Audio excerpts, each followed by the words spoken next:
Okay, so here we are gaming once again on Linux Kubuntu. Today we are playing X-Plane 12.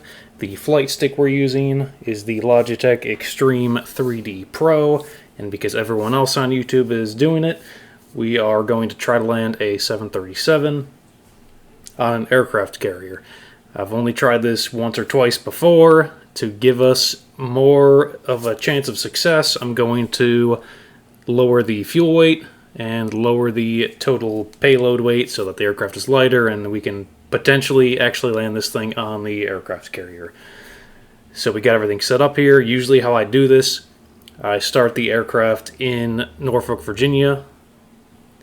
I pull up the map, and you can usually see an aircraft carrier off the coast of Norfolk. I click on that and click approach, and it should take you right to the approach.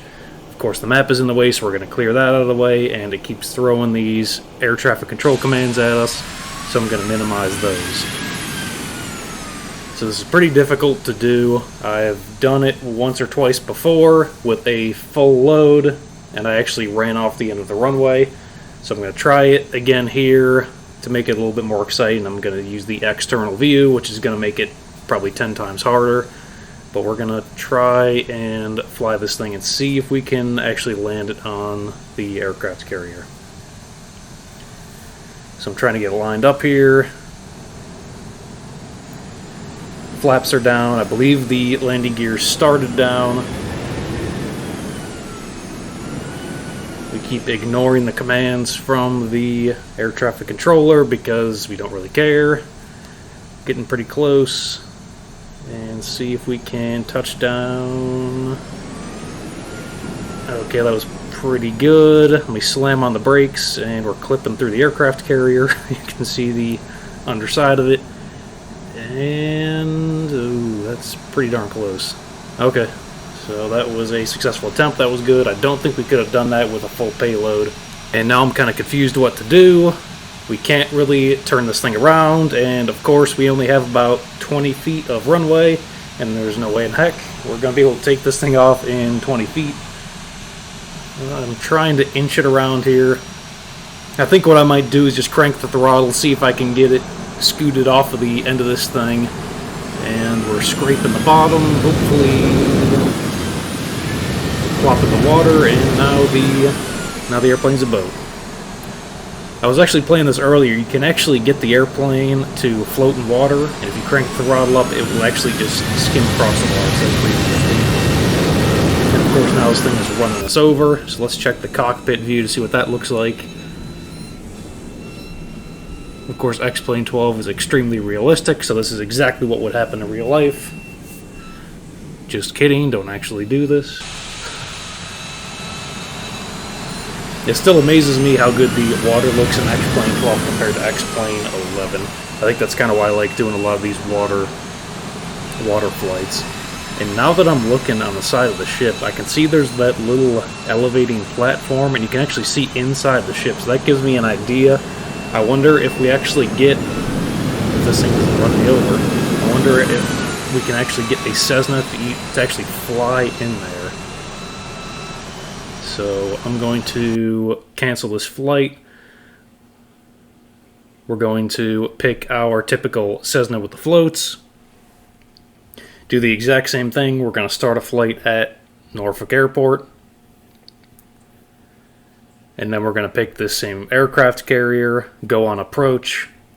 Since it's a lighter aircraft, the approach is going to be way shorter. And hopefully we'll be able to... I don't know if we'll actually be able to fly into that. What we may have to do is actually land on the aircraft carrier, taxi over to that lift. Hopefully it'll lower us down and we can actually drive inside the carrier. But we'll see what happens here. Let's get the approach set up. Get the map out of the way. So we're coming on approach. Let's check, make sure our landing gears are down. And actually just put them up, because that's not good. But I think what I'll do first, rather than trying to land, I'll see if it'll actually let me fly into that area.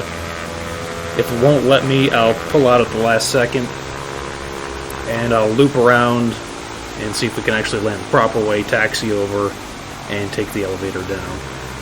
So I'll put my flaps down here and try to fly as slow as I can. Let's see if we can squeeze it in there. And of course, the timing couldn't be worse. It's closing up right as we approach. So this is a terrible idea. I'm going to throttle back up. I'll loop around and actually land on the aircraft carrier. Oh, hold on. That was not good. I think that was a little bit of a flat spin and I didn't have enough speed. Let's try that one more time. We're back at Norfolk. Let's pick the carrier, hit approach.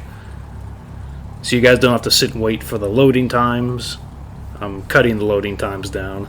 That is one thing I noticed.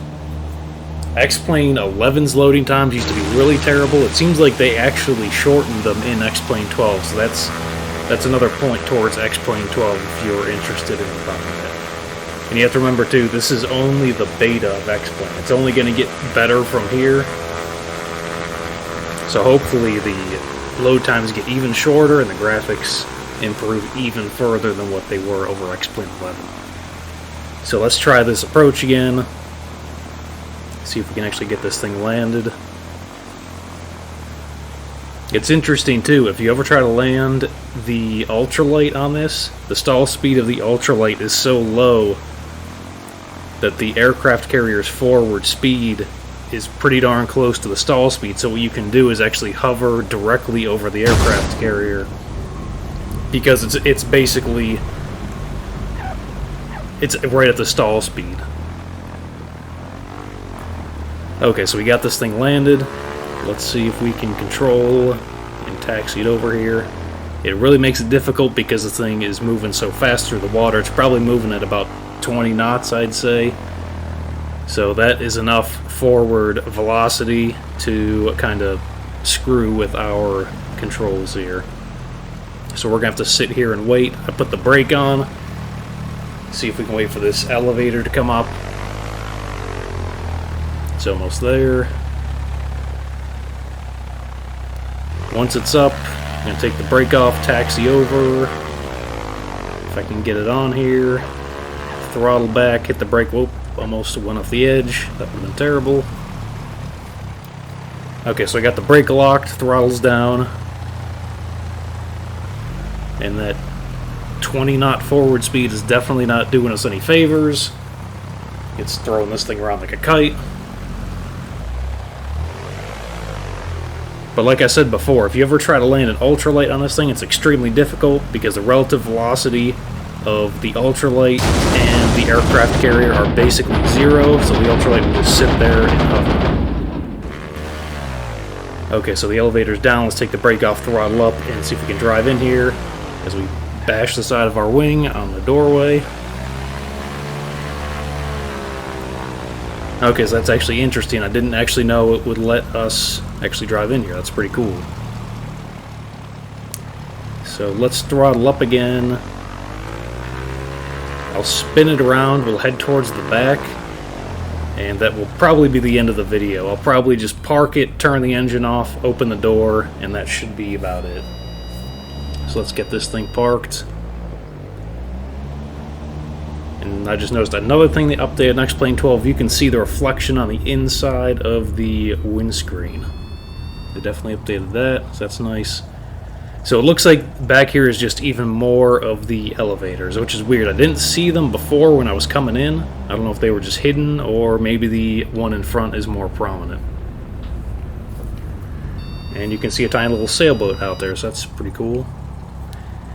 But that should be about it for this video. I'll spin it around, we'll shut the engine off, open the door, and that'll be the end of the flight. So that should be about it. Thanks for watching.